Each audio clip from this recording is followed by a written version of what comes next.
Yeah. So, hi everyone. Welcome back to this second part of the Gen AI deployment session. So in the last part, we basically developed the application itself that we are going to deploy. So we looked at what RAG is. We created a simple RAG workflow. We used PDFs and all to read it, chunk it, and all that. And today in this session, we are going to deploy it. So we are going to deploy it on AWS. Have a simple front end written in Python using Gradio. You can use Streamlit as well. Same thing. And Of course, our Upstash Vector database is already hosted only, so we don't need to do anything different on that front. So yeah, so let's have a very quick 5-minute recap of what we did last week. So we had an overview of RAG. We looked at why and what and how it is. So the reason we used RAG was to actually give external information to the LLM without having to train a model. So we give the external knowledge base as a context to the LLM in the prompt itself and ask it to answer based on the provided information. And the reason we do this is because LLMs don't have updated information. So we use it's all outdated, right? So I mean, they cannot continuously update it based on whatever world events is going on, and it cannot remember everything as it is, so it kind of hallucinates information, and its internal knowledge base that it has. So I think the current GPT versions are up till 2023 December. So anything in 2024 it doesn't know. So it has only limited information. And of course, we want to have in use cases like in our own company knowledge base or anything like that, which were not publicly available to the LLM when it was trained over the internet. So all that information is still required.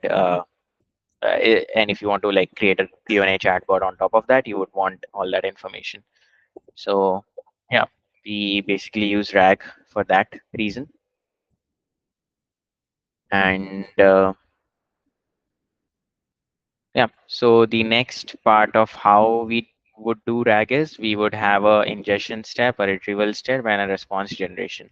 So the ingestion step would basically, or the indexing step, you can call it anything, would basically start with loading the data, so getting the text, splitting and chunking it. Then we would run it through the embedding model. So in our case, we use the OpenAI embedding model, text embedding 3 small, and then we index it into a vector database so that it's easier to retrieve it, and easy and fast to retrieve it actually. So using semantic similarity. In our case, we used Upstash for the vector storage. And the retrieval step is when we get a user query, we would write the user query, we would embed the user query, compare it to the vector DB, and get the top key chunks or nodes or the top relevant ones from that. There's one additional step that can also be done, and that's called the re-ranking step, where you re-rank the retrieved chunks, again using another model. But we skip that today. I mean, because there are a lot more advanced things that we can do. So we talk about those things in the next steps and advanced RAG techniques. The next step would, once the top chunks, nodes, documents, whatever it is, we get that, we would put them into the LLM prompt and ask the LLM to answer the question based on the provided chunks, and allow it to like strictly only answer it based on that and not create its own answer or hallucinate. So this was the overview of RAG. So we had done the development last time, so this part was complete. So the next step today is going to be deployment. So we would look at a simple deployment architecture which uses S3, AWS Lambda, Upstash and Gradio is already there. And we would have two Lambda functions, one for ingestion and one for chatting. So the chat function would take care of retrieval and response generation. The ingestion pipeline would basically take care of taking a document and indexing it into the vector database. So this part will be this, and the ingestion step will be one Lambda function. Um, yeah, so a quick overview of the architecture that we are going to follow for deployment. So we have our Gradio front end here. So it could be not just Gradio, it could be your React front end, Next.js, your JavaScript normal website, it is whatever it is, Streamlit or whatever. You have your front end here. So I'll just write it slash client. So what we would do is we would have a simple architecture where we upload a PDF file. That PDF file would go to an S3 bucket. So S3 bucket will trigger a Lambda, which will basically take the PDF from S3 and index it, and everything to Upstash Vector DB. So this would be our first flow. The next flow would be when a user asks a query, we would have another Lambda function which would take that query and do all these retrieval steps, that is embedding the query, comparing it in the vector database and getting the top k chunks and generating the response. So all that will be done by our Lambda chat function, which would take that query, uh, interact with vector Upstash Vector for the similar for retrieval, and use those retrieved chunks and generate the response and return the response to the client. So a simple architecture, no major logics of user authentication, all those things, or user management, document management, and everything. But those are all next steps that you can add. So I think I'll just add it here as well.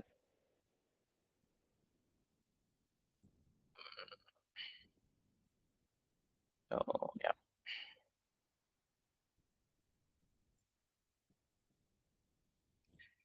document management.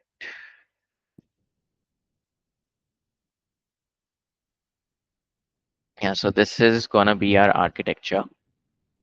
So yeah, so I'll quickly just walk over the code that we are gonna deploy. So and deployment. So it's the same repository that was last time. So I'm just gonna paste it in the chat again and pin it.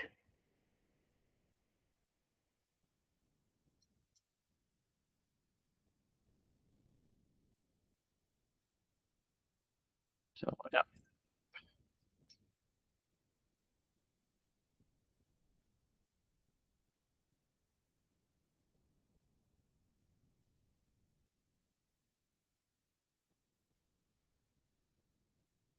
So in the repository, I don't know if you're able to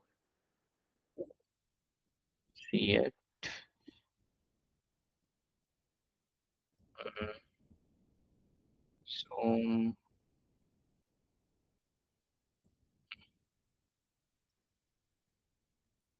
just not zooming in. Yeah. Okay. So we have our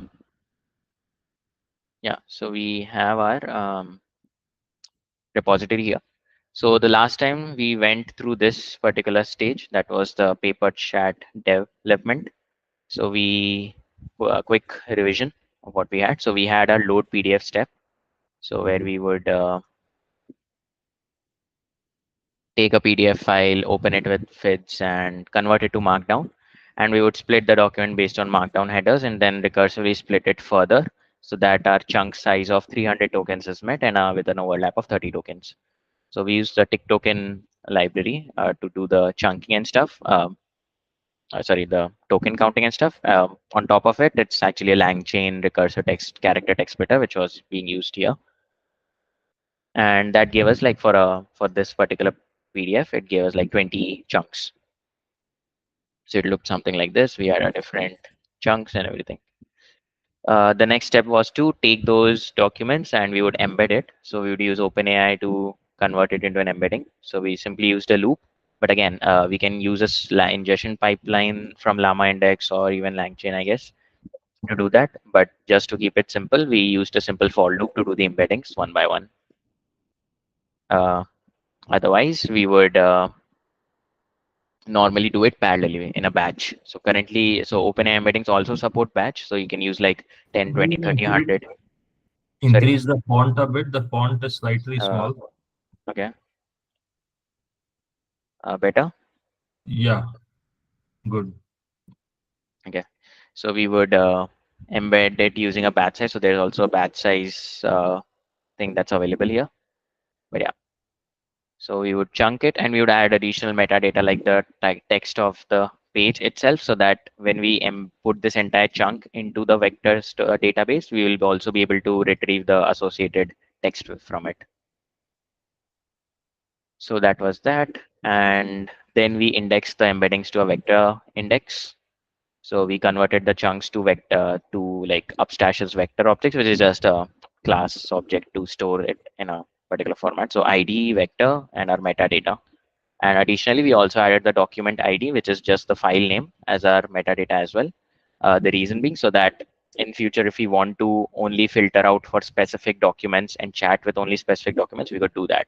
So that was the filtering part. So like because our vector database can have any number of documents, right? Any number of 10, 15, 20 PDFs. But if we, let's say I only want to talk to just one PDF, we can filter out while querying, we can filter out only to do the retrieval from one of the documents. So that sort of granularity and control we would have with metadata filtering for different use cases, even for user level splitting. Let's say you have an entire index and you only want to query and you only want to query over the documents that this particular user has access to or this particular user owns it. So you can have a user ID as well, another metadata and things like that as well.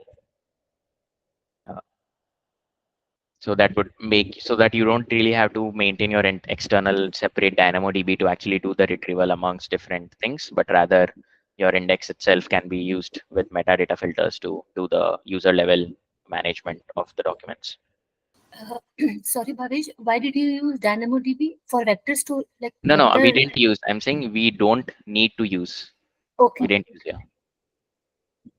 Like, And if we have to use, for example, if we have to use, then for what purpose shall we use? so yeah, I would come to that part as well. So one would be, let's say I uploaded a document. So in the current architecture, we don't have DynamoDB anywhere involved here, but ideally we would want one table at least to know the status of the indexing, at least in this scenario.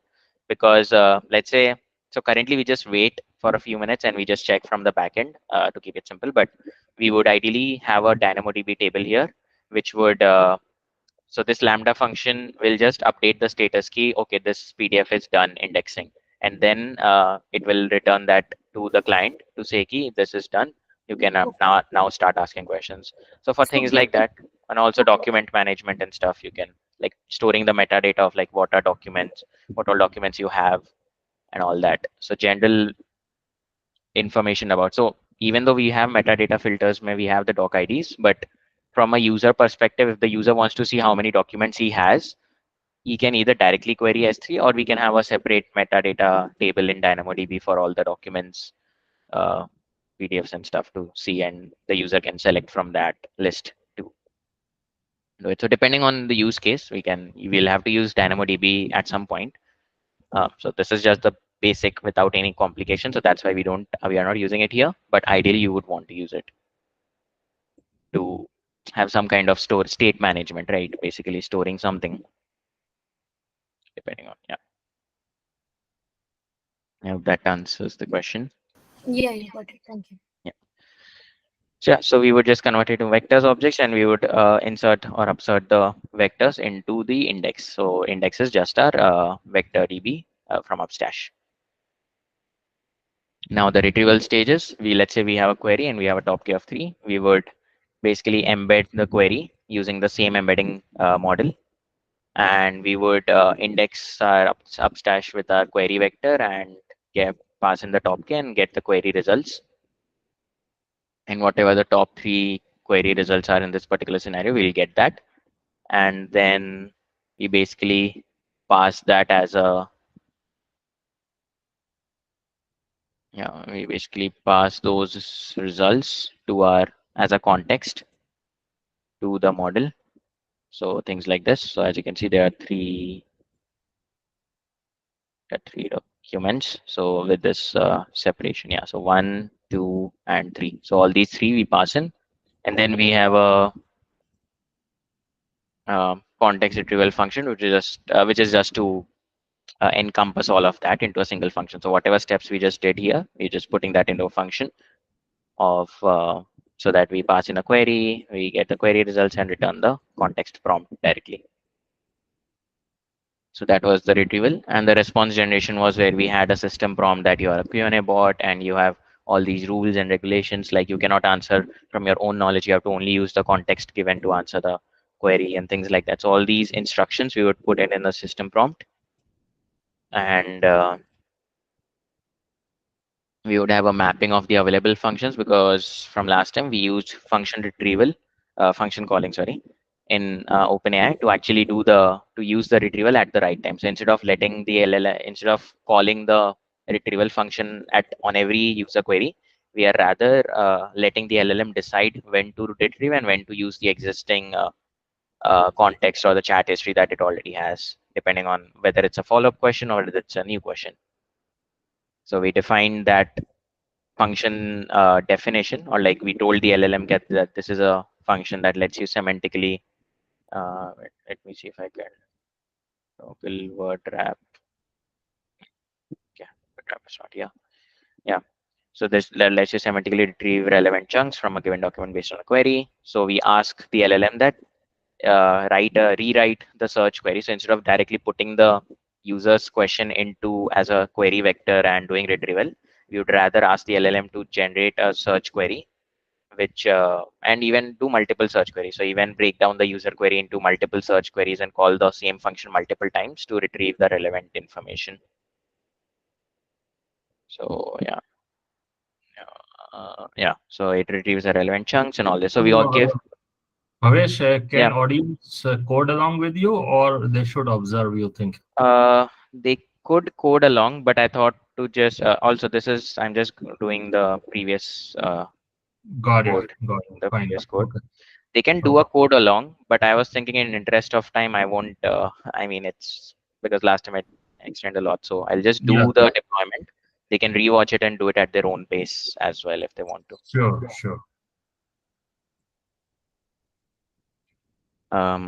Yeah. So we have, and then so this way we just define the function key, what the function is, how to use it, and all that. So for the LLM, and then we have like we created a simple agent based workflow where we just send the conversation and available tools to the model, and get the response. And if it is a tools call, so if the response says that I want to call a tool, so we would take the function name, take the function, get the function to call, take the arguments that the LLM decided that it wants to call, and we would call the function, get the response, and then give that response back to the LLM, key saying that, okay, this is the function you wanted to call.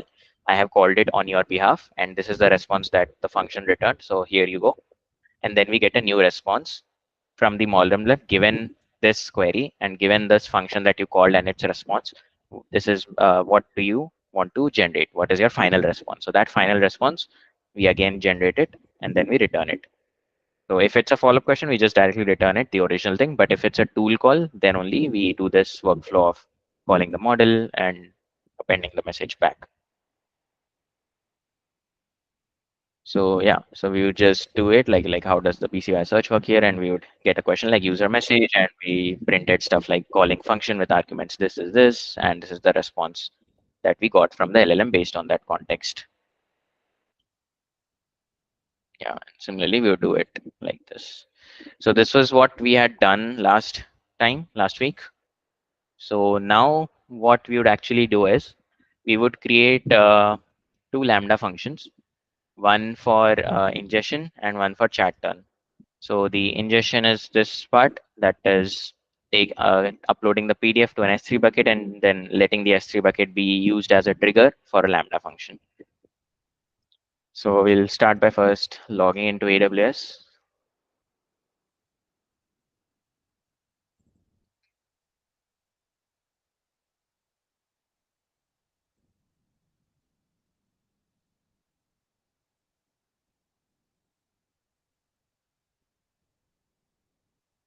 Yeah, and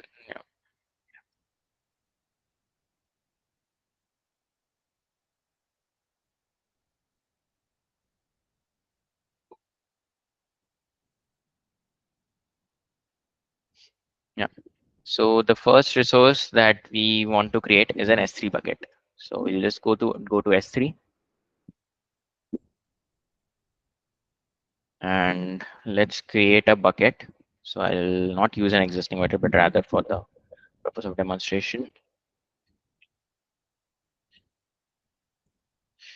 bucket name, I'll call it chat chat with document workshop. and uh, yeah, and we'll have the ACLs enabled because we would want to, let's say, in future have client facing front end upload it to S3 instead of our from Boto 3 or Gradio. So block actually, yeah, not really necessary. So the current by default it says block all public access, so we would undo that. So and we say unacknowledge, and here we need to do don't do anything. Yeah, that's it. Yeah, so the only thing that we changed is we gave it a name, we use general purpose, and then we unchecked this. So this was checked, so we unchecked this and acknowledged that we are turning off public access, turning on public access. Hi, Bhavesh. Yeah. What might be the difference between the general purpose and the ACL thing? Sorry, general purpose is the regular S3 bucket. This is apparently a new um, kind of bucket which uses some S3 Express 1 zone. So like a faster low latency S3 access. It's just that, I think. This might be more in terms of cost, right? Yeah, cost would be higher. Yeah, Yeah. slightly. Yes. And there was one more option below. There Yeah. was ACL So enabled. Yeah. so this is like access control list. So this is the idea is that when you upload a file, is the file being owned by the owner of this AWS account, or can the objects can also be owned by other AWS accounts? So for example, you have a S3 bucket. So S3 buckets have a unique URL globally across AWS around. So this name would only work if this name is unique across every other AWS account in the world. Mhm. So so there you can also let other AWS accounts upload to this bucket by creating access, by creating permissions and everything. So that is for only that. At this point, we don't really need that sort of thing. So that's why we just let it be the default. Okay. But we do would eventually want public access. So maybe not right now, but let's say we use S3 and we are uploading from a public URL directly to, sorry, we have a front end, let's say in React or something, and then from that website we are going to upload it use directly to S3. Then in those cases we would want some kind of public access to upload it stuff. We can do much granular control and decide all that, but even if you don't do it right now, it doesn't really matter. So by default, in general, the default settings for an S3 bucket are fine at this point. But yeah, bucket versioning also you can, right now it's not required, but eventually you can do that. Whereas, for example, you uploaded multiple PDFs of the same name, so you can have different versions or things like that. Or maybe for not for PDFs, but maybe for other metadata that you're probably storing. So yeah, so we just create a bucket, and hopefully this, yeah, this name is unique, so worked out, I guess. So yeah, so this is that. So now if we go inside it, we'll see like it's an empty bucket, but we can do a few things with this. So one is, let's say I'm going to use this bucket for more than PDFs. I want to use it for anything else as well. So I'm just gonna create a folder called PDF or PDFs, and yeah, just create it. So what we'll do is we'll have a trigger setup so that when anything is uploaded, not just in this bucket, but specifically in this PDFs folder, then only it will trigger our Lambda function. So right now we are just using this bucket for only for PDFs, so it doesn't really matter. But let's say in the future, when once you extend on the same architecture, you would probably use this bucket for storing other things as well, other than that. For your entire application, let's say this is your bucket. So you have one folder dedicated for PDFs, one folder for some, let's say you're storing your responses as S3 JSON objects in here, or as text file or something to track, to log the entire user chat history and all that stuff. So for those things, you can have this. And I think, in fact, we also will be doing one form of user chat history using S3. So we'll be using S3 to store our chat history as well. So yeah, so having different folders for different purposes would help in this case. So we'll start with PDFs and then we'll eventually move on to the chat history part. So yeah, so that is first. So we created the S3 bucket. So this is done. Let me see if I can. Uh, yeah, I'll just grade out. So this is done. So now we need to go to the Lambda ingestion function. So let's go to Lambda. So in Lambda, we would start, we'll just first create a Lambda function. So I do already have it. So let me just call it something else. Paper chat. Okay. Yeah, paper chat ingestion. I'll just call it paper. I'll just call it doc chat.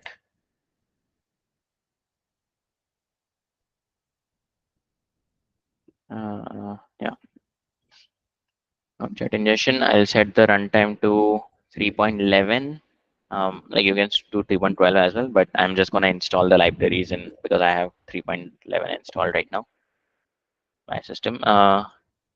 No need of anything here yet. We'll go come to this section in a second. So yeah, we'll just have the default set, and then we just gave it a name, and we selected a Python runtime, and we just create the function.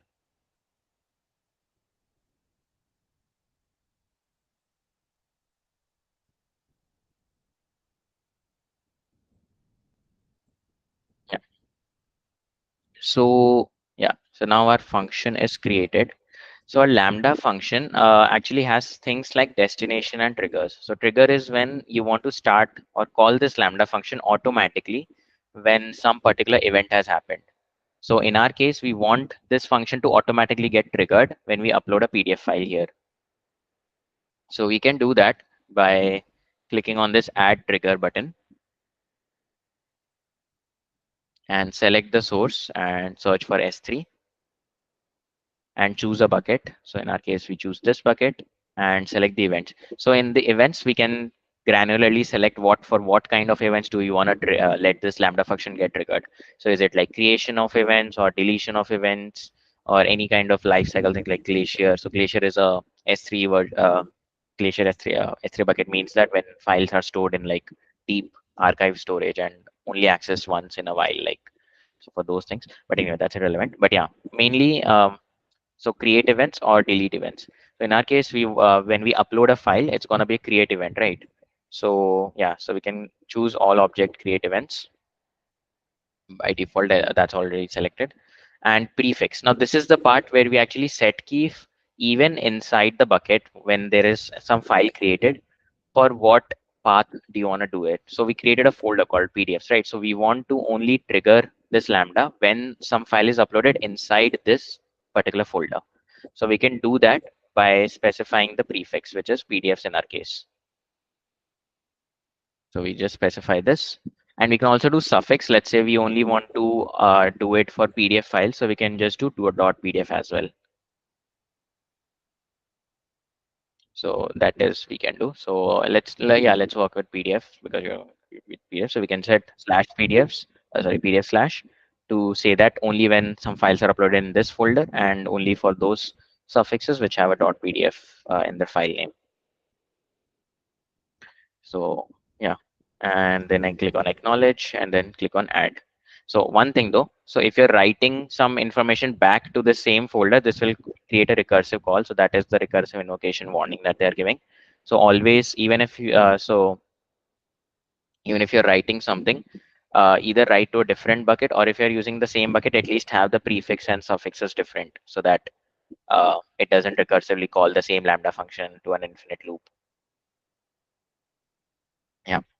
So Lambda will add the necessary for it to denote Lambda function. Yeah, no changes here. Yeah, that's it. Click on add. And now that trigger is created. A few other things that we may want to look at is permissions. So by default, when you create a trigger, I think it automatically adds the required permission. So if we look at this role name, so if we just open this role name,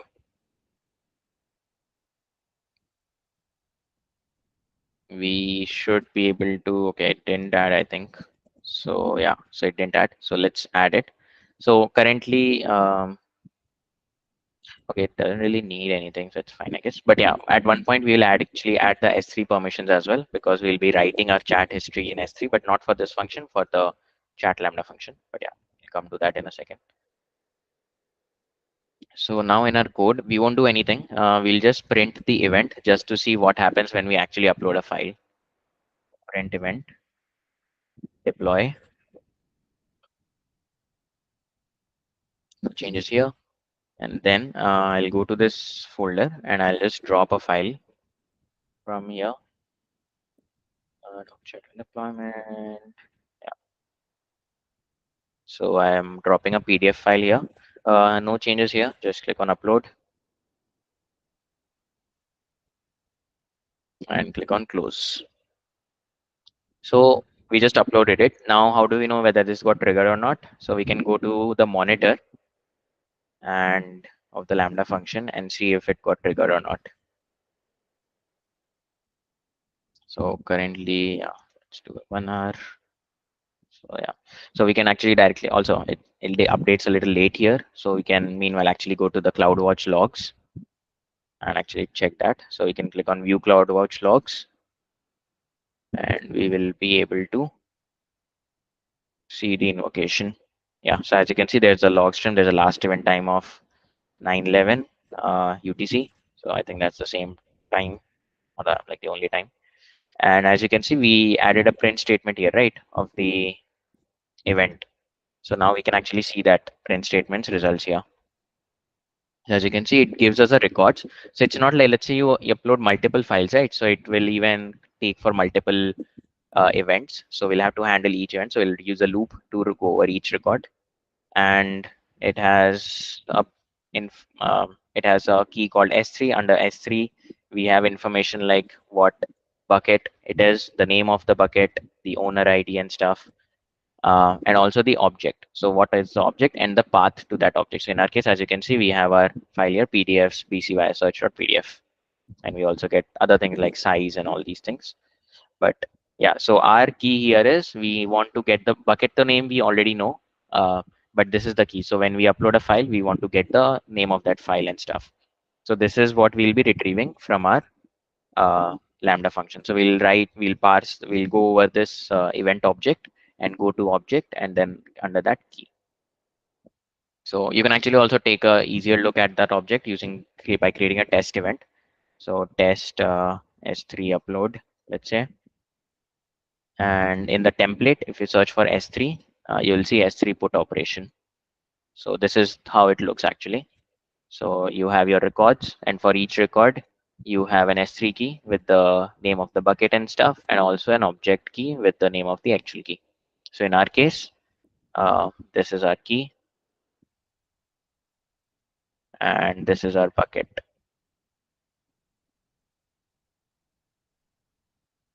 So the only thing that's relevant to us is this part right now, because we already know that unless we had multiple bucket triggers, this is the one that's relevant to us right now. Like we know we can hard code this as like this the fixed bucket, and we can get the key here, or we can actually even read this separately as well if you wanted to. But yeah. So this is how the trigger works. Any questions or anything so far? I've been speaking a lot, so I'll wait for any questions if you have anything.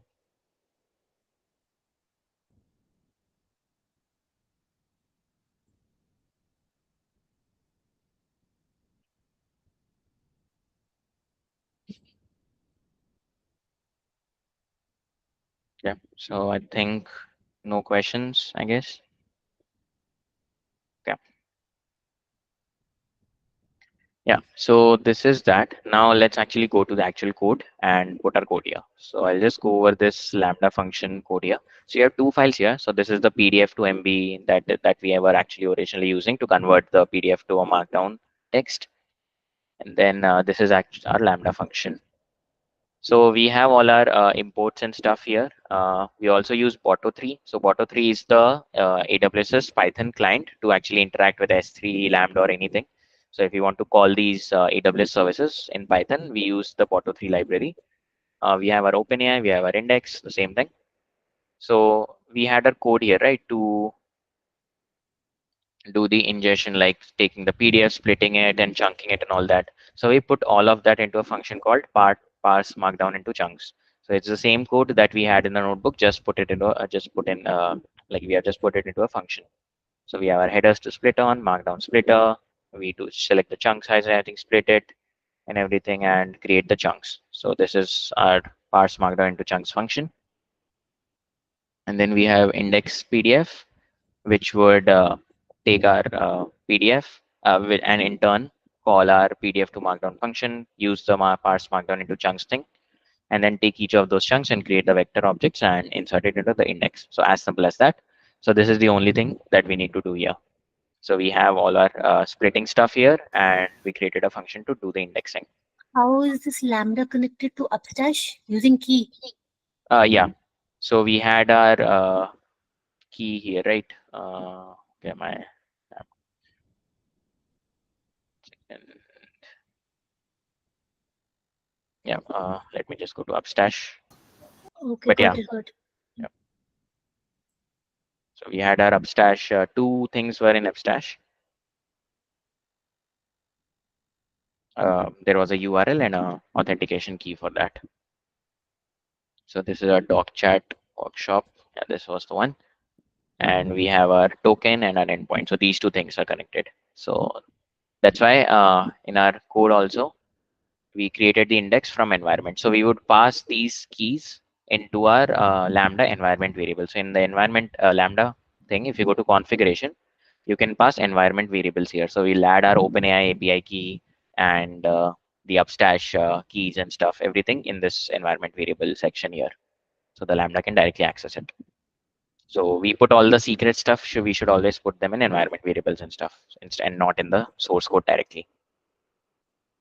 But yeah. So yeah, so our index. So this is our Lambda handler. So in the code, if you see, the name of our function that actually gets triggered is the Lambda handler. So we would receive our event, and we had our records, right? S3 records, and we get our bucket name from those records. We get the key name, and then we'll get just the file name and stuff, so that we can download the file from S3. So this will only actually return us the metadata of what the file key is and all that. It won't directly send us the file. So we have to do that downloading of the file into our local Lambda. So in Lambda, one thing to notice, you can only write files in the temp directory. Because Lambda is a read-only thing, but you can only, if you want to write anything, you can use the temp folder to write any file. So in this case, we'll be downloading the PDF file from S3 to this temp directory. And once that is done, we'll take that local download path and pass it to our index PDF function, which would do the all the major steps of our things. That is chunking, retrieval, and all the chunking, splitting, chunking, and stuff, and then converting it to vectors and embedding it, and then putting it to our index. So this is what it will be doing. So for demo purposes, I'll just go to our data browser from Upstash and delete all of these chunks.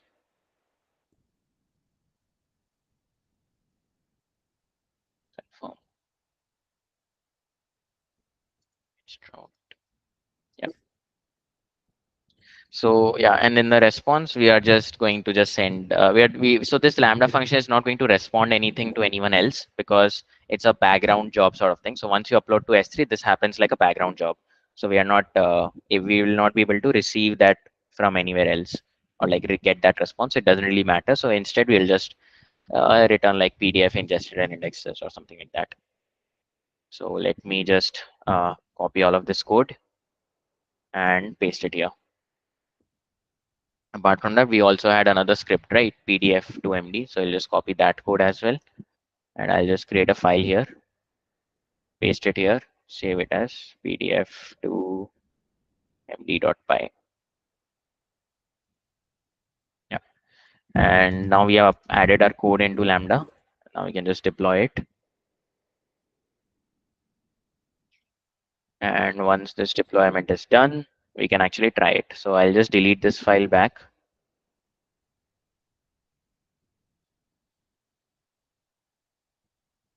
So just to see, so in our data browser, we don't have any vectors yet. And now we'll actually upload a file.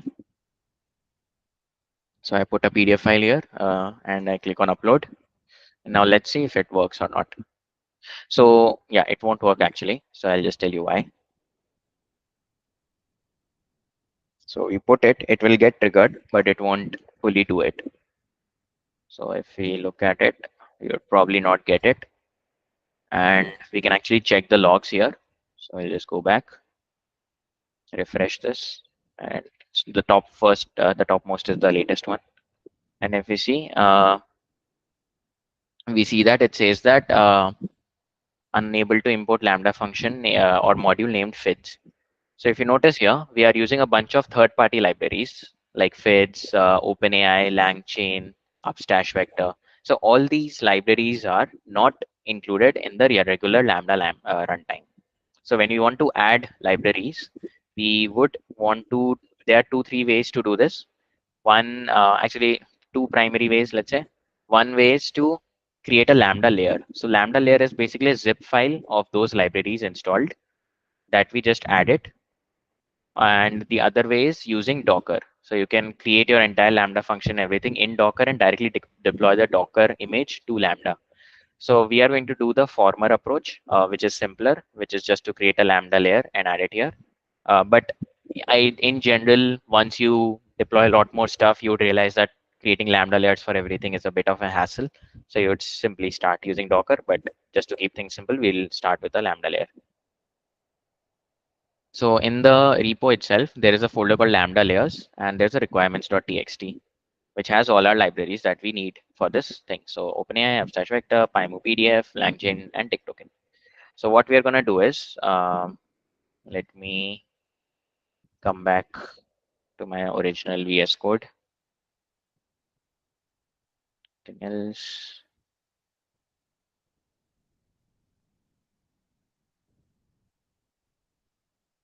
Yeah. So we have our Lambda layers here, right? So what we are going to do is, so Lambda layers, whenever you're creating, right, you need to you need to put it to a folder called Python. So inside the Python folder, you would have all your libraries installed, like as you can see here. Let me also zoom in a bit. So, yeah. So in this Python folder, you'll have all these things. So the way we are going to do it is first thing is you need a Linux for this. So you can do it in either a collab or you can have your Windows subsystem Linux installed in Windows. So Ubuntu or anything like that, you'll have to do it because Lambda is running on Linux. So when you when you install the libraries to a local directory to create the zip file of all those libraries, you would want the Linux versions to be installed, not the Windows versions. So for that, you either need a Linux system. So either for like me, you can install Windows locally inside you can install Ubuntu locally inside Windows using WSL, or you can use Colab or something to run this only for this part, because Colab also has Ubuntu running. So only for this stage you can use that. So we're just going to do a and yes, yeah. Okay, so what we are going to do is we are going to do pip install. So pip install requirements.txt, but now we want to install those libraries to a folder that we can zip up and upload to Lambda, right? Because Lambda is going to take a Python folder named Python with all the libraries installed there. So there is a function called, or there's a option in here called -t or target. So the target, where we can specify a folder that we want it to. So we can do Python and then do slash, or just do, yeah, Python slash, and it would install all those libraries to that Python folder. So I'm just going to do that.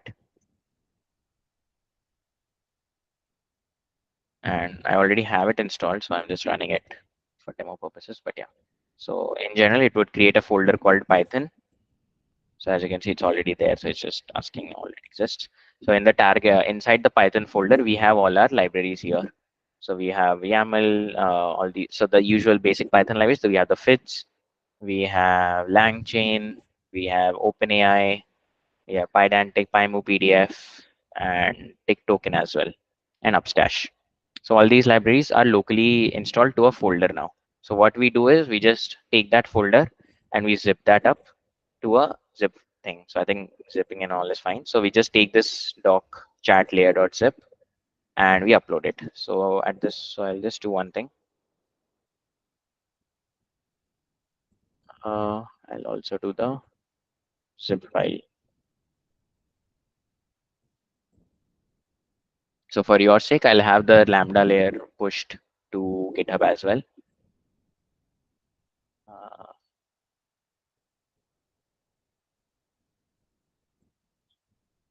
Mm, chapter layer.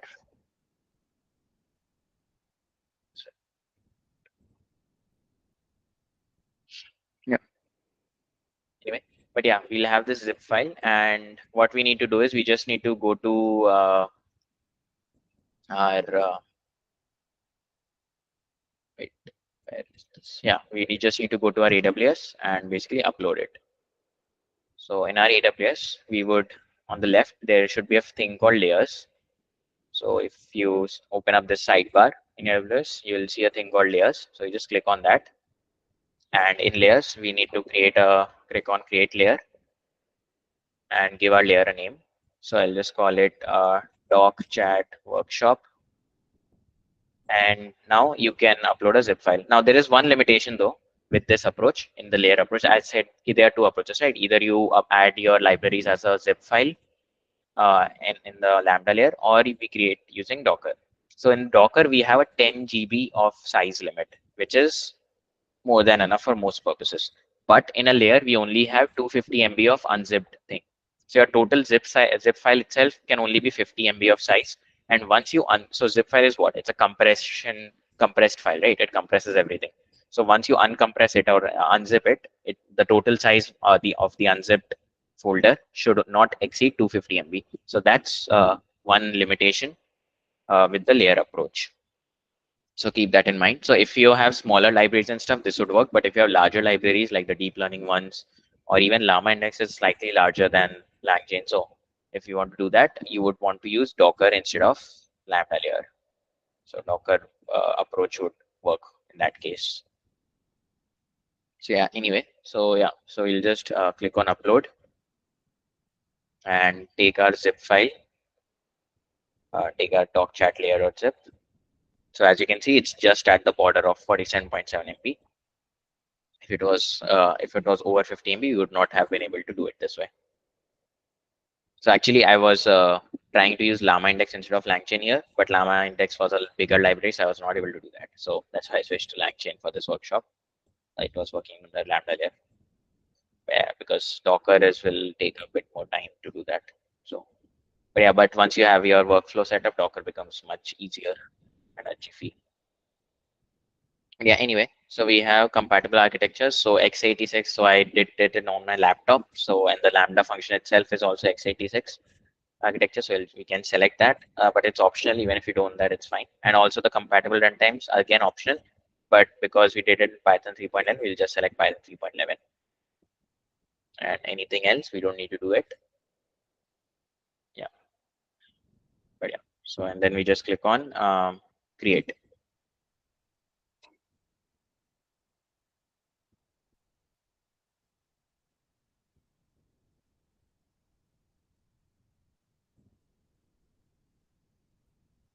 So it's uploading and getting created.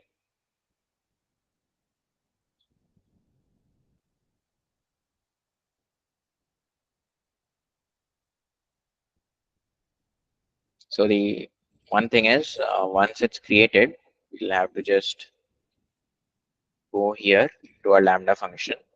So it's uploading and click on configuration and do one change. One is key, there's a timeout. So Lambda has a default timeout of 3 seconds and it can go all the way up to 15 minutes. So that's the maximum it can run in a single instance. And the memory is also again 10 GB is the maximum RAM memory as a RAM. And then the storage itself is 10 GB again. This is the one. So we need to update this because obviously ingestion and indexing won't happen in 3 seconds. It will take longer. So we'll go with 3 minutes for now. Okay, let's do 5 minutes. Not change anything. And we can also increase memory to 512 or maybe a GB. So it's faster because the more the RAM, the faster your function will be. That is one change. So yeah. Okay, so this layer is also created. Now we can just click on this copy version ARN and go to back to code. And if you scroll down, there'll be a layer section. So we click on add layer, choose custom layers, and then either we can select doc chat workshop and the version, or if this is not directly coming, let's say you forgot to specify the Python runtime and stuff, in that case, you can directly specify an ARN as well. It's going to be the same thing. So if you click on verify, it will do it. So either way, it's the same thing. So either you can select it from a list or paste the ARN. So ARN is this ID, Amazon resource number. Yeah. Version 1. So every time you update this zip, it will create a new version. So you can create different versions as well.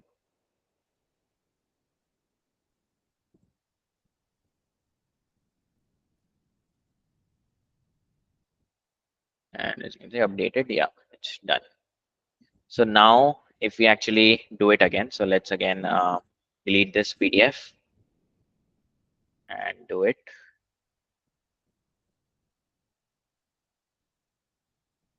Objects, upload, add files,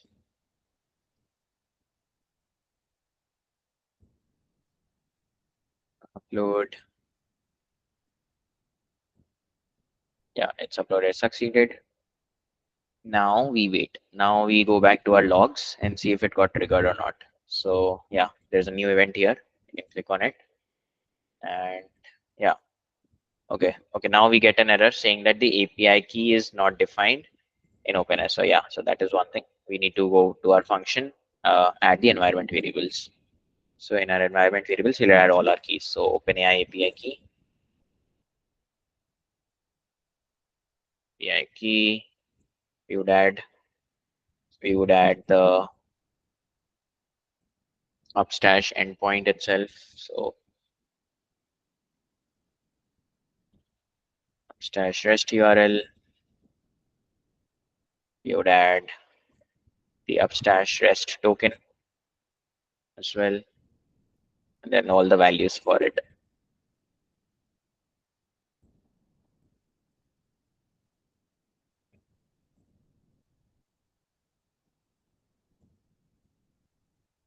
Yeah, Upstash ka I can directly copy it from here and paste it.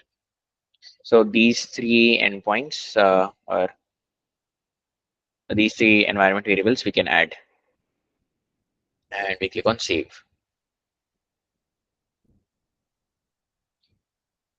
Yeah, I think we have done everything. We have added the environment variables. We have increased the timeout. We have added the Lambda layer.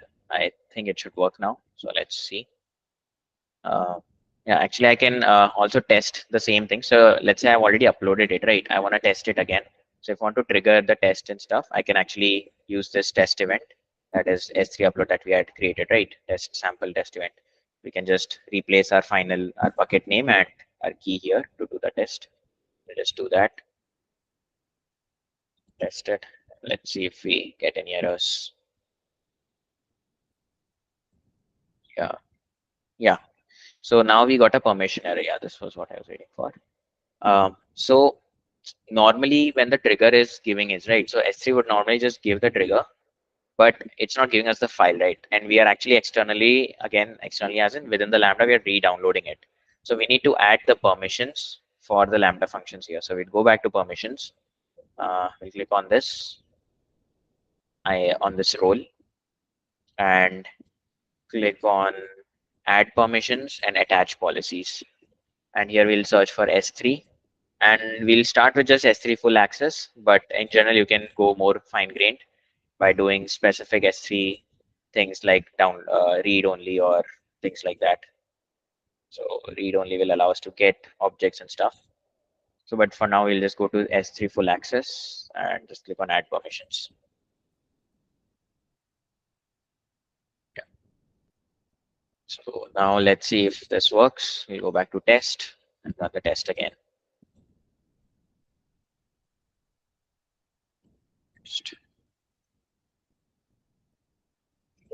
Yeah.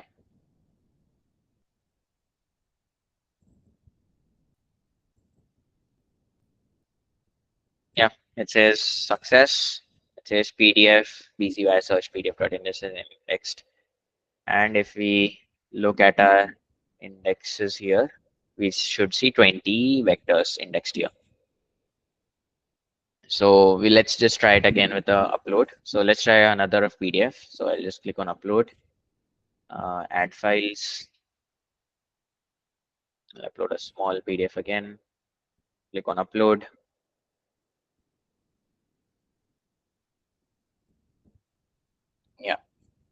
and then just wait. So if I refresh this, let's keep refreshing to see if it increases from 20 to more than 20. Yeah, as you can see, pending vector counts 53. Yeah, indexing in progress. Yeah, as you can see, from 20 now it would turn to 73. So yeah, a lot more chunks. So the second PDF had 53 vectors to be added. So we didn't do anything. We just uploaded the file to S3 and it got indexed. So this is the pipeline that we have built. So that was the first part of this. So I'll just create this out as well. So is uploading a PDF to S3 bucket and then sending the PDF for indexing, and then that goes to Upstash. So any questions here on this part? So this is the first part of the deployment that is pretty much done. So we have done this part and this part. Anyone has any questions or any doubts or any other things before we move on to the next Lambda function? Yeah, are we following along or anybody trying to do it hands-on?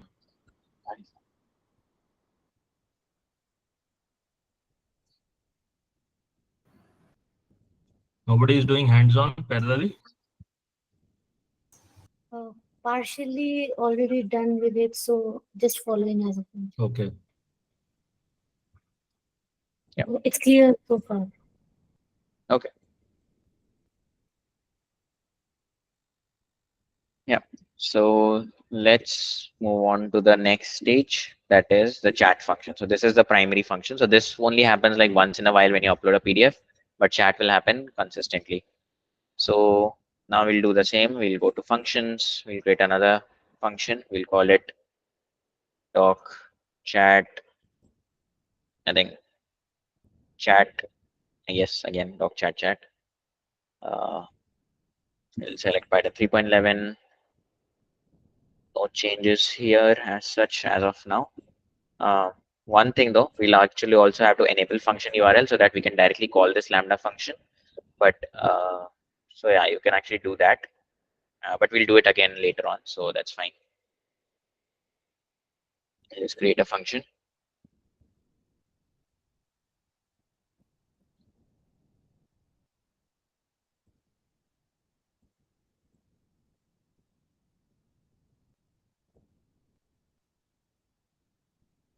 And yeah, we'll just go to configuration to make a few changes, like increase this to 2048, 2 GB, increase this to 5 minutes again, and update the role as well. So we can click on this view chat role and add S3 permissions again here. So attach policy, S3. So doing the same thing as that we did last to the previous function, no major changes. Click on save. Go to environment variables, edit, add environment variables, and add the same environment variables that we added last time.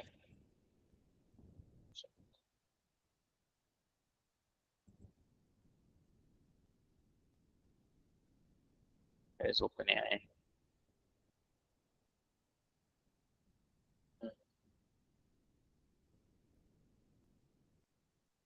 So OpenAI API key.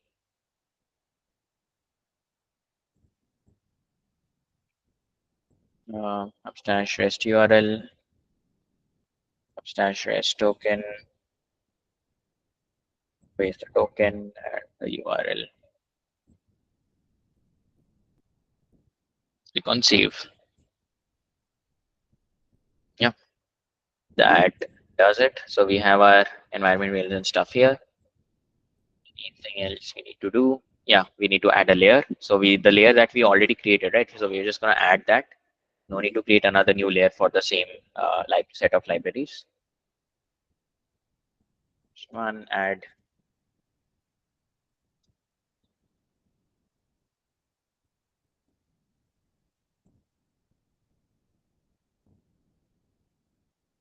Yeah. So yeah, all that is done. Now let's see the actual code that we want to put it here. So we're just going to say add the from our retrieval stage. So in our retrieval, we had this function called build result string. We had our build context prompt. We had our context retrieval function. So we're just going to add all of those into a Lambda function. So in the repository, you will see a full file folder called Lambda functions paper chat turn. Just open that, and inside Lambda function, we have all our code. That's the same from there. And we also have another file called prompt utils, which has our context prompt, system prompt, and all those things, and even our tools schema. So any prompt related stuff, we have just stored it on prompt utils. So let's just first paste this prompt utils there. So I'll just create a new file, paste it here, save it as prompt utils.py. Also, by the way, you can upload your code directly as a zip file as well. So you can directly upload as a zip file as well. So instead of copy pasting like this, so only for demonstration purpose, I'm doing it like this. But yeah. And then we have our chat turn Lambda function. So let's quickly go over this function. So we start with our usual imports. We have our S3 client. We have our bucket name. So bucket name, I'll change it to something else now. Something else as in chat with document is our bucket name. So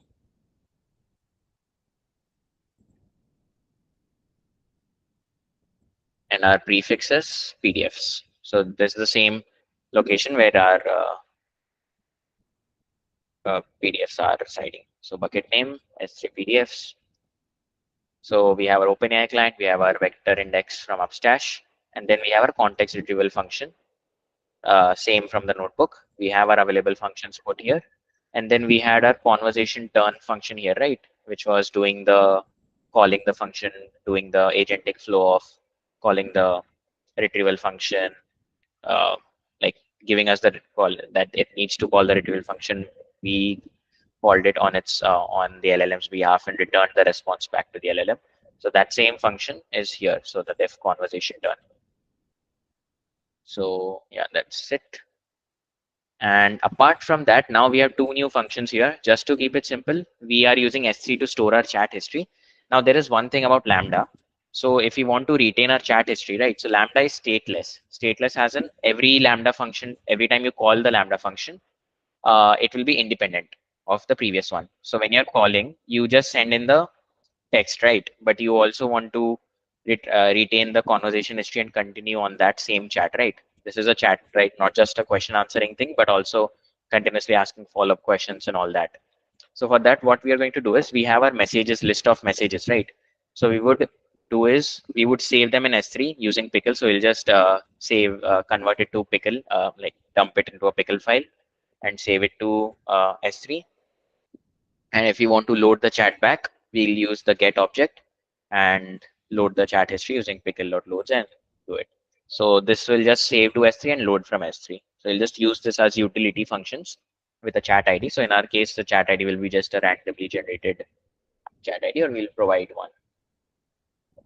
So yeah, so any Lambda function, when we call it from a external API, right, it needs to have, so I'll just show a sample test event. So API gateway or function URL.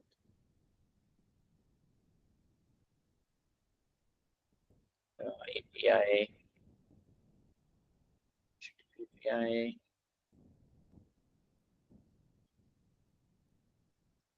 or proxy. Yeah, a normal HTTP. Yeah, so we'll receive a request something like this.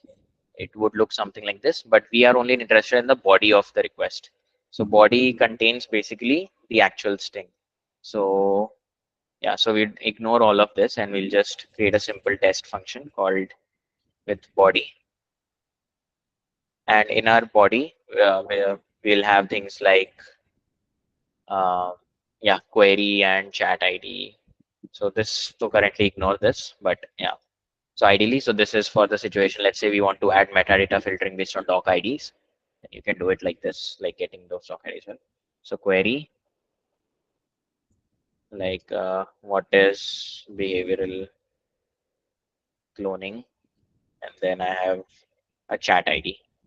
So by default, I'll not pass anything. So what we'll do is if we don't pass a chat ID, let's say for the first time, for the first message, we will create a chat ID using normal UID chat ID.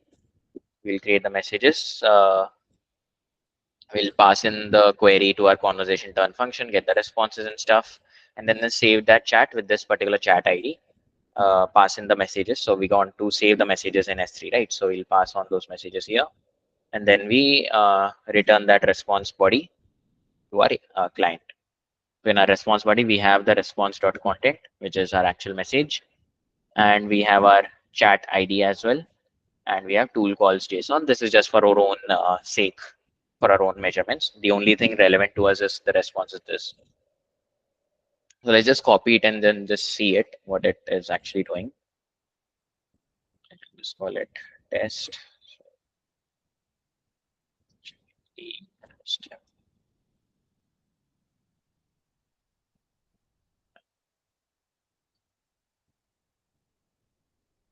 And deploy it.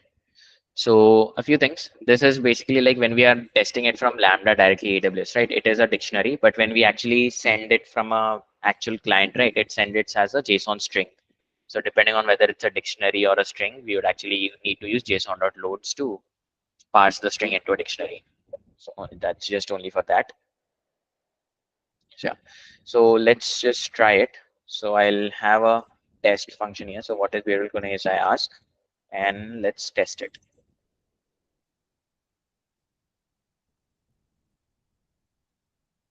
So as you can see, succeeded. And as you can see, we got a response saying behavioral cloning is this, and blah, blah, blah. And we have all our tool calls as well. Yeah. So this is our response. We got a status code 200. We have our body, which contains the response. So in client side, they will directly receive the body. You won't receive this kind of dictionary. This is just a full API response. And we have also our chat ID. Now let's say I want to ask, let's say I want to continue this conversation. So what I'll do is I'll take this chat ID and pass it in my next API call. So now I would just pass this chat ID here, the same chat ID. So this would allow me to continue the conversation from the previous response. So chat ID will remain same. So let's just save it and test it. And as you can see, we again got the same thing. Okay, let's ask something else. So summarize this in 10 words. So now we are just asking a follow-up question of the previous response. And we got a response, the method to replicate expert. So we just got a small response. So chat ID will remain the same. So only for the first time, you would need to actually use this previous ID's chat ID. So as long you're in the same conversation, your chat ID. So only for the first time, you'll have to get the chat ID. So either you can do that, or on the client side also, you can generate a chat ID and do it. So this is the flow that I did it, but you can do it in any other One way. question, Bhavesh. Yeah. Like this, how did you figure out this body thing? Like what all parameters could be there? Yeah, so this in an API call, this will always be there. There will be a body. Other things will also be there, but they're not relevant to us as of now. So that's why we just ignored it. But when you're making an API call, you'll send a body. So in an API request, an HTTP API request, you have a post method, get method, and all these different methods. So post method is when you send some data along with your request, and you're expecting something in return. So you send your payload or your data in under body. So even when you're making the request, you'll send it as a body. Body is fine. But inside body, query, chat ID, So what other? that's just I decided I would expect that whenever the client is sending, they would send a dictionary with query and a chat ID. A chat ID will be optional. So I am doing it here, right, in the code. Yeah, in the code, I am actually getting that query from the body and the chat ID from the body, but also setting it to default as none. So if you don't provide it, then I'll create a chat ID and return it to you so that you can use it the next turn. So this is something that we decide as the developer. What all information we want in the body. We create the definition of what input should be is expected. So this Lambda, basically you created APIs only. Yeah, this Lambda is an API, and now we'll actually turn it into an API by going to the configuration, clicking on function URL. So naturally we can connect it to API gateway as well, but now Lambda can also directly be accessed using a URL. So this makes it easier for prototyping and stuff. So we'll just create a function URL. We'll set the authentication to none so that publicly we can access it. And in additional settings, we'll click on configure cross origin resource sharing. So this is a particular thing where when you're calling it from a front end, right? It would actually not allow you to call it because it's a different domain. So this is the AWS domain, and let's say your website is hosted on something like talkchat.com or something. So to make that to allow that, we would actually just enable cross origin resource sharing, and we'll leave everything to the default and click on save. Yeah. So now this API, now this function is actually officially an API right now. So we can copy this function URL and make a test call. So let me show you testing it. Yeah.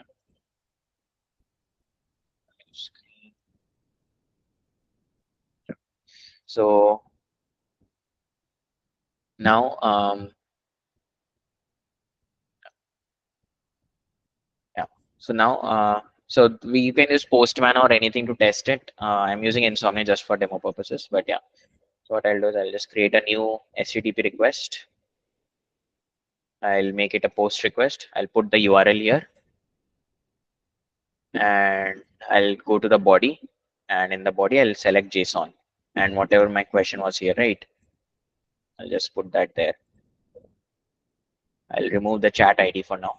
Also, we don't need to separately use body, so we'll just use this actually, because the API will by default be sent in under body as only. So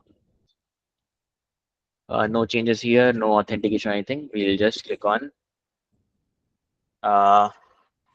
what is behavioral, or what is the VPD model in behavioral cloning or something like that. I'll ask. And now we'll get a response. As you can see, the response we got. We also got the list of like what all functions were called. So the function was called with this search query, VPD model in behavioral cloning, and then we got a chat ID. So now I can just use this chat ID in my next call and ask something else along it. So I'll say that explain like I'm 5 or something. Like I'm 5. So it will be a follow-up question. So no function calls, but it's just turned it into a simpler words. So in the CPD model, there is a special way to teach a computer to do things by showing it pictures and helping it learn how to move like a person. And yeah. So this is how I can continue. So I can ask contents, and now I can ask other questions as well. So what is craft assist? Let's say. So this was another PDF second PDF that we uploaded. I can just send that, and it will give me like craft assist, a framework, blah blah, and an answer. So yeah. So yeah. So this is actually it. This is how our API is working. So yeah, we are actually done with even this part and this part. So all this, no, maybe not the gradient line, but this part we are done with it. So even this is done, and this is done. So yeah, any questions on this part yet so far? For the testing, you can use anything I think Postman is a common popular approach software. You can use that. I use Insomnia, so I just used it. Or you can directly call it in Python as well. So in Python, I think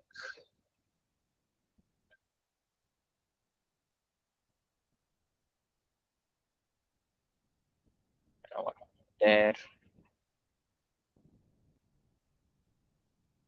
I might. Yeah. So yeah, so the next stage is actually the front end. So now let's on the yeah. on the Lambda, the API that you have created is on the Lambda, is it? Yeah. The API that you are hitting is on the Yes, it's hitting the Lambda function. right directly. Yes, directly. No API gateway. Okay, the nothing. functional URL that we have. Yeah, from the function URL. Yes. Got it. And then the authentication was used. None. So no authentication. So it's just a public API. So we set Got the. got But there is IAM based authentication available. So if I edit it, I can choose IAM as well. right. So then I'll have to in the auth. But in the response, you were giving some ID, chat Sorry. ID. Yeah, chat ID. Yes. So that I can continue the conversation, right? I want to Right. ask the same question within the same con because Lambda is stateless. It won't remember my previous. Gotcha. So you are basically keeping a track of Yes. that ID. Uh, Through ID. and that chat history is being saved to S3. So if I go to S3 here now. Right. No, I saw in your code that you're storing it in a pickle file, and this pickle file gets overridden after every session, or how is that going to happen? Or every hit? No, every new session it will create a new pickle file. Not over, yeah, overridden. Yes. It's get overridden because for a you're writing particular it in the ID. same. Yes. Yeah. So Right. 86. Yeah. So this is the one. So every time I Right. talk with it, so if I again talk with it, it will just update the same file. Update the same file. Yeah. Yes. Yeah. Also, currently we are storing it in both the same folder. So let's change that actually. So right. And then this is also a place probably for DynamoDB, right? yeah. Your chat conversations can be stored in there, right? Yeah. So there's actually one nuance to that. Actually. So let me come to that. So let me just test this again. Actually, no. What is graph? That's just send it to a new thing. One thing is key. We don't want the output and input being from the same folder. So I'll just delete this. Right. That's one thing. Objects.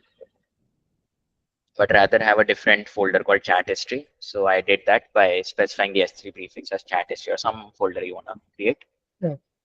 And now if I send it on the chat history, yeah, the file is created here. Same 2025 something. Right.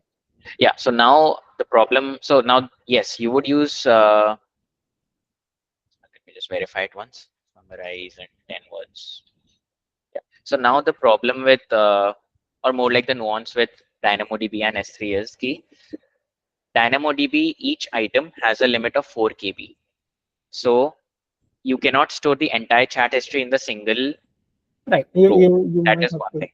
You would have to probably have message ID as separate and store as like with message ID and have like a thread ID or like a chat history ID or something like chat ID as well. And within the chat ID, memory ID. So you would store the chat ID and associated memory ID as well. Oh, sorry, not memory, message ID. So that is one way. And then within each row, you'll have only one message. So that is the first way to overcome the 4 KB limit of each row.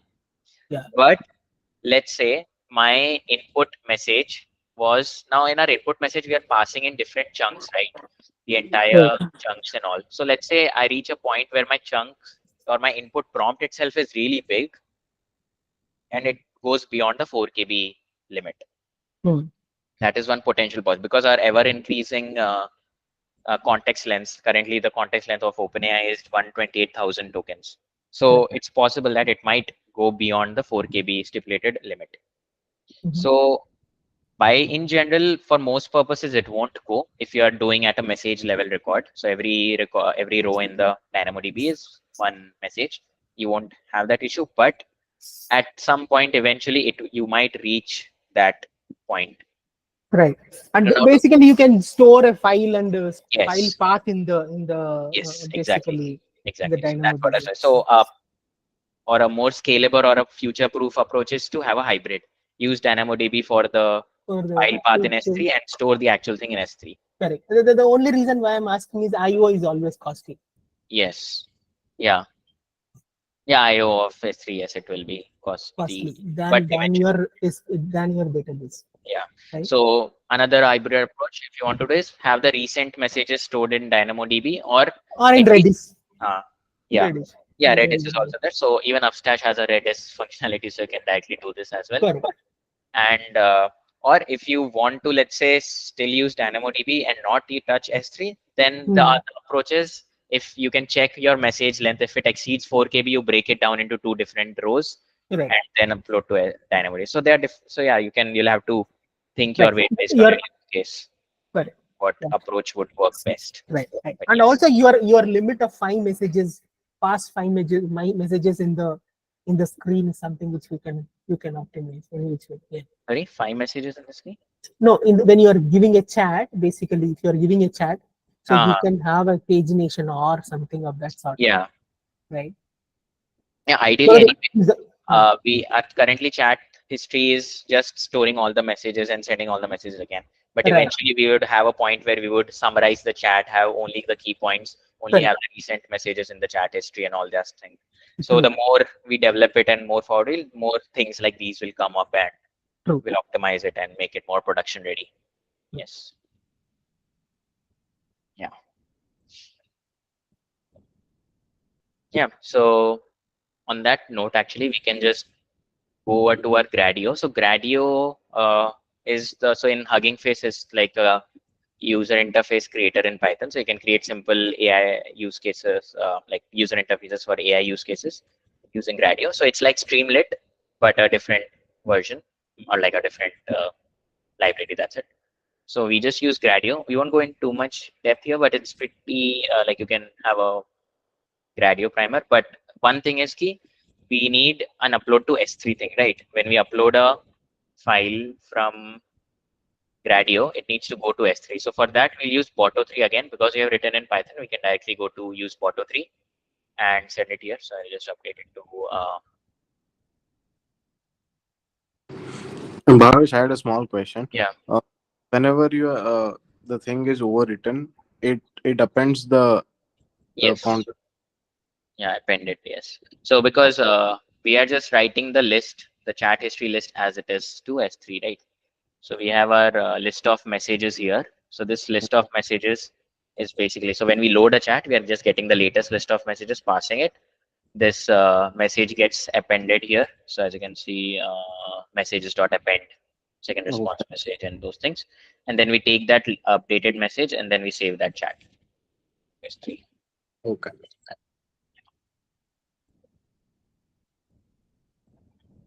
Yeah. So the next, yeah. So we just, we just updated the bucket name here and the S3 prefix here. And then we have a upload to S3 function, and upload file is just a Gradio thing to upload it. So you don't need to actually, yeah. So one thing is change the Lambda function URL here in your this thing. So any of these capital letter ones is the ones that you would want to change to your AWS account specific when you are trying to use it on your thing. So we just save it, and then so this is basically just the URL. So it has the UI. So it's like blocks and creating rows for uploading a PDF, text boxes, buttons, and all that stuff. So, and then it has like a chatbot thing component that is useful to that. But we'll just directly go over we'll just directly run this and just see it, what it is. Python input chat. So we'll just run the file.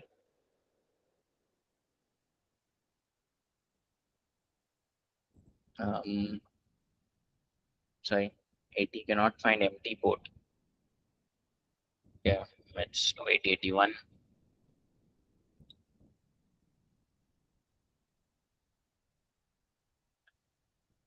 Browser. Yeah, so this is a UI, simple basic UI. We have a button to upload the PDF. So let's try to upload a PDF again. So I'll upload, I guess, Mamba. There should be a message pop-up coming up once the upload is done. Oh wait, failed to upload. Accessed in. Oh yeah, once again, my AWS credentials are switched to a different account.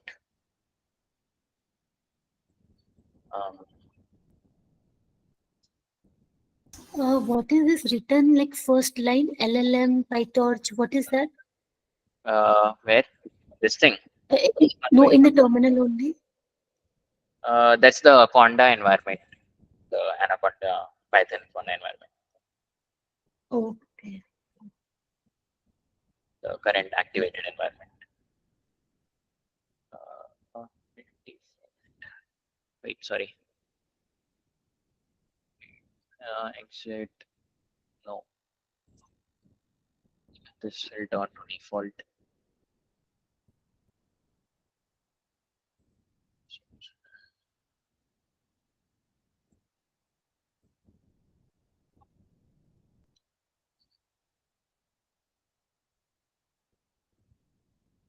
Yeah. So now we'll just upload the file.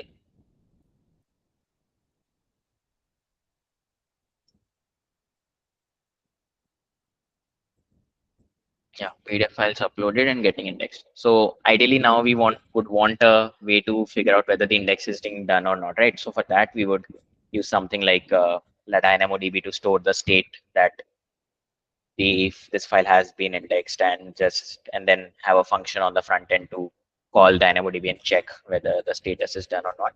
But we didn't do that, but that is the next step that you would want to do it, ideally if you want to turn it to a consumer. But yeah, we can check in the vector database. So if it increased from 73 to something more, the previous count was 73. So then that means it would be done. So I think it's still uploading, indexing. So wait a few minutes. And we can actually check in the logs as well of Lambda of the ingestion function. Yeah, Mamba PDF has been received, so it's doing the process now.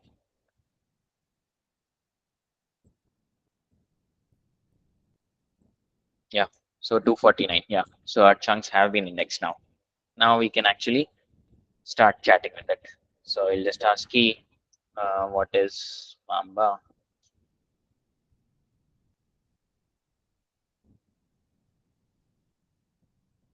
Yeah, and also we get an information that this function was called for this query just for our own sake. Yeah. I like the about your command different combination. Give me a technical description. Give me a technical deep dive of this Mamba paper.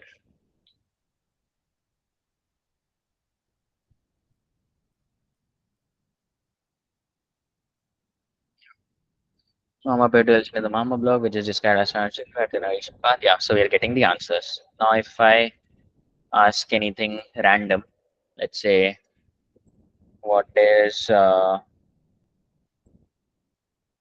llama? Ideally, it should say he doesn't know llama or something, but let's see. Yeah. So it says the term llama does not appear directly related to the context retrieval. If you have any specific question about llamas or is there a different topic, yeah. So this is the expected behavior. If it doesn't have that document, it should not hallucinate an answer.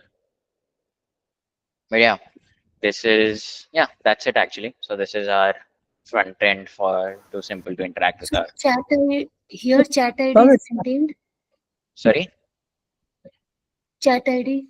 Yeah, chat ID is being handled internally. So in the code, I'm actually storing the chat ID here as a state, and when I have a user message, right? So when we get a user message, chat is in chat ID, and I chat with it. So chat will basically make the query. So query, chat ID and stuff, make the post request and get the response with the chat ID. So we are doing the API call in the Gradio application that we did here. So that's being handled internally. Okay. Yeah. So Bhavesh, we can deploy this Gradio in EC2 instance, and then we can integrate EC2 with Lambda to run even in production. Yes, you can. You can use Gradio as a so yeah, people do use internally Gradio for their simple front, because not every time you would want a front end team to build a website, right? When you can do it in Python and create your Opera, and you can deploy it. So if you're an enterprise, you can directly deploy this in Hugging Face as well. So Hugging Face, you can actually push this Gradio application instead of your own EC2.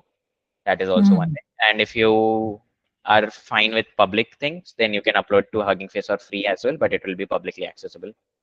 Yeah. But in general, in production, company. Yes. Yeah, in production, as in, I mean, let's say internally facing or consumer facing when you say Consumer production? facing. Consumer Consumer facing. facing, you could do it, but you'll have to. I'm not sure if people use Gradio if it's powerful enough for if the application web application itself is powerful enough for that.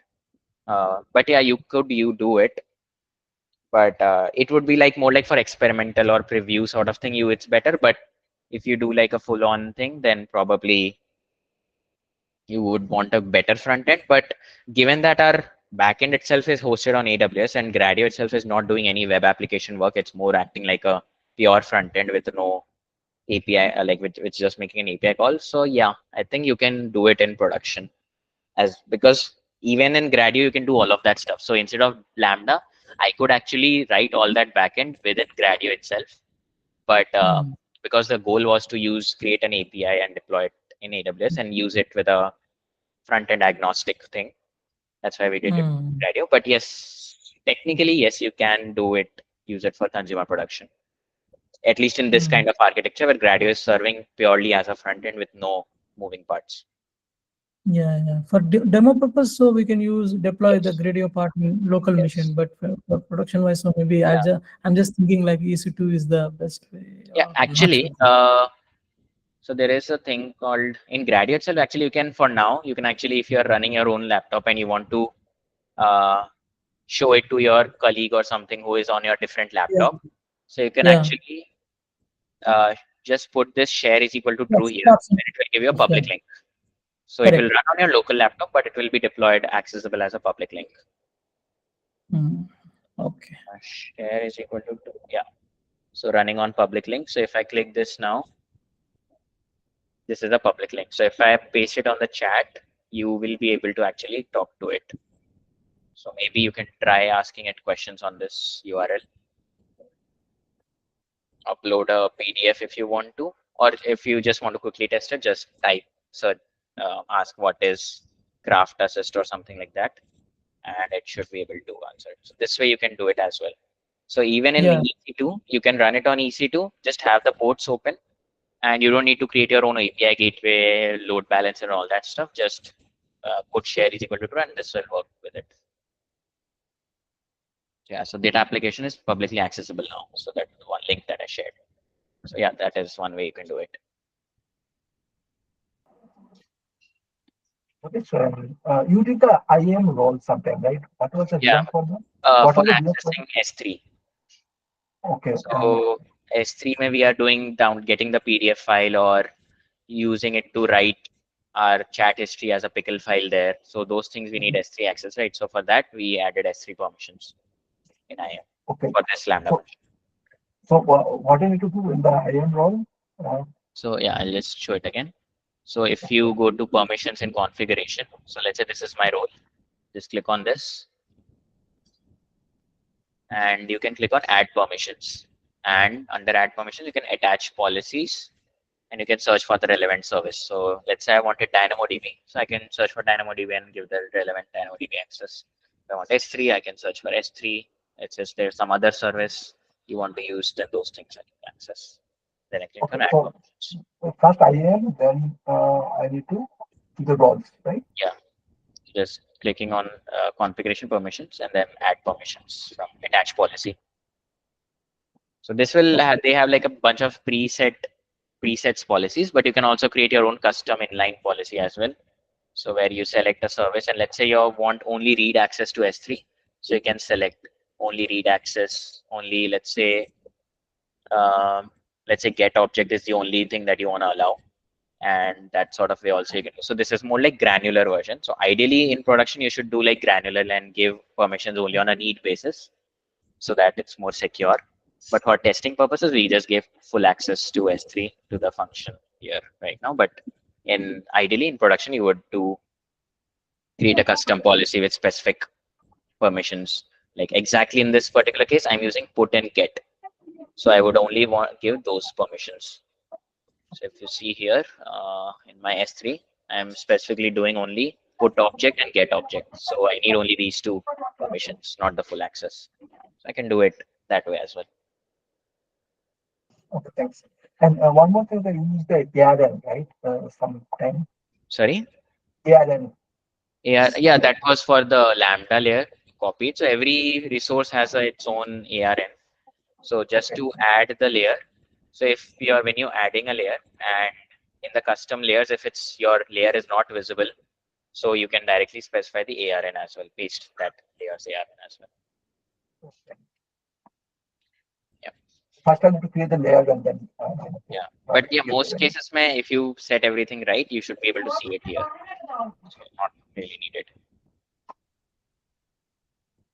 And if I need to use the Docker way, right? Yeah. These things, So if you want to do Docker now, so what you would do is actually, so AWS has a good documentation on how to deploy using Docker. So you can follow that. It has a bunch of configurations in your Docker file that you need to create, and you need to push that to Elastic Container Registry. So this ECR you would push it to, and so you would push your Docker image here.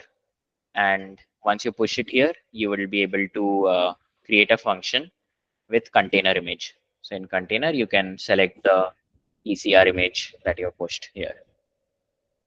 also, I can create the Docker and push it to the ECR, right? Yeah. Yes, push it to ECR, and then when you're creating a Lambda function, instead of author from scratch, you would choose the container image option.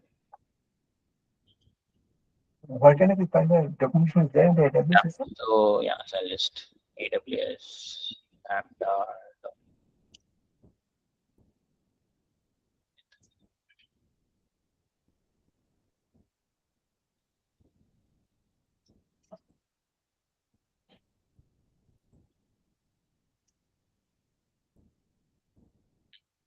Creating an image from basis, test image locally. Yeah. Space image, create presets, creating an object, Docker image and everything. Deploying the image to ECR and everything. Yeah, so this is the just basically in the chat. Yes. Yeah. Yeah. So few things. So the next steps would probably be the tracking the document embedding status in DynamoDB, have adding metadata filtering so that let's say I'm chatting and I want to select only a particular paper, not all the papers. So I can do that with metadata filtering, have some kind of document management way and user level management. So all those things are your next steps if you want to continue doing this. And then of course, advanced RAG techniques. Currently we used a very simple RAG technique, but you can go beyond that and have like a bunch of more things. So there are many RAG techniques, but what works for your use case, you'll have to hit and try and do that. So ideally you would want to have a test set and evaluate your RAG pipeline on that. So there is the TrueLens library that you can use. There are also weights and biases evaluation toolkit as well, and even deep evals and all these things. So they have like different evaluation, automatic evaluation. So where you're using another LLM as a judge to evaluate your RAG pipeline. So you just need the questions in your test data set. You don't necessarily need to have a ground truth to evaluate it. And you just try different techniques of RAG and see which one is working the best for your particular use case. For example, the current use case doesn't work for summarization. If I say ki summarize the entire paper or summarize or compare these two papers together, it won't be able to do it because they are only retrieving only a part of the paper, right, as a chunk. It's not retrieving everything. So yeah, so that's sort of like full document questions, those sort of things or retrieval. So you need different kind of techniques for that. And you use a bunch, you can also use a combination of all these together with something like a agentic query engine. So context retrieval was, let's say, one function. We can add more functions. Let's say for summarization, we have a different function which would take the entire paper and summarize it or compare it or things like that. So different kind, we can have a hybrid approach of different approach RAG techniques as well.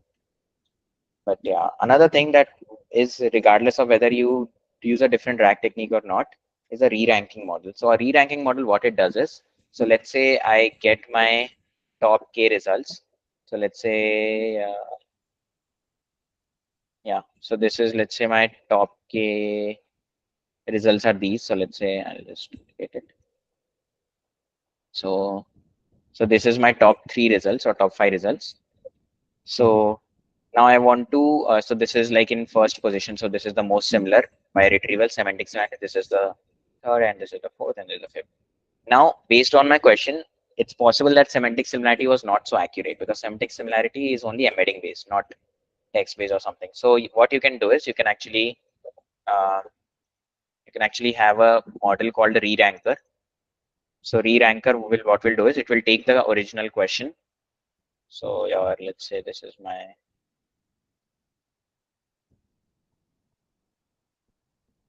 so let's say this is my query, user query. So this re-ranker will basically take my user query as input, and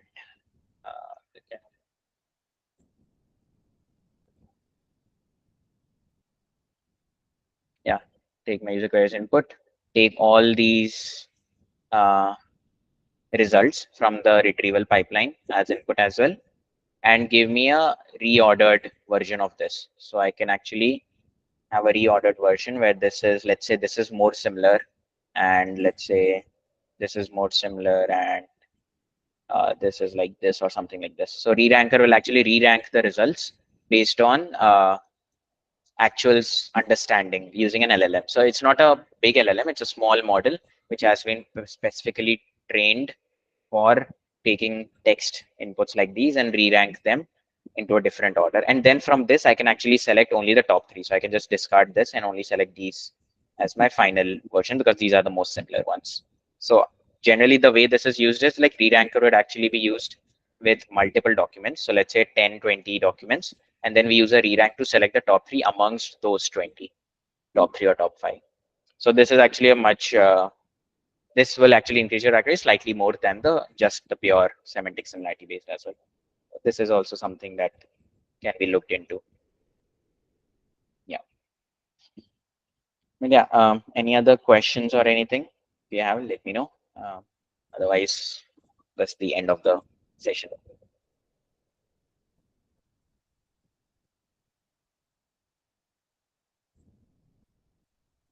Anyone else has any other questions or anything? Anything else you can ask? Okay, great. So audience, feel free to ask any questions. Yeah, all the code is in the GitHub repo that I've already shared on the chat and pinned it, so you can replicate it. We hope you got a good exposure to full stack deployment.